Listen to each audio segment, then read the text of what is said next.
BRS నేతలందరూ బీజేపీలో చేరండి. చూడండి, కాంగ్రెస్ బీజేపీ ఆడుతున్న డ్రామాలు చూడండి.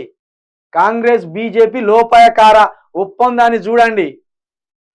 బీఆర్ఎస్ నేతలందరూ బీజేపీలో చేరండి. ఆ పార్టీకి ఇక భవిష్యత్తు ఉండదు, భవిష్యత్తు లేదు. కేంద్ర మంత్రి కిషన్ రెడ్డి, లోక్సభ ఎన్నికల్లో అసలు పోటీనే ఉండదు, మేము ఒంటరిగానే బరిలోకి దిగుతాం, కాంగ్రెస్ బీఆర్ఎస్ మధ్య డూప్ ఫైట్ జరుగుతున్నాయని ఫైర్. మీ మధ్య కాంగ్రెస్ బీజేపీ మధ్య మాత్రం ఖచ్చితంగా సంబంధం ఉంటుంది. అది అన్నదమ్ముల సంబంధం. ఒక తల్లికి పుట్టిన పార్టీలవి, నార్త్లో పుట్టిన పార్టీలవి. ఒక విష విత్తనానికి పుట్టిన వృక్షాలవి. మీరు డ్రామాలు ఆడుకుంటా బీఆర్ఎస్ వాళ్ళు డ్రామాలు ఆడతారంటారు. ఇట్లా అనొచ్చా?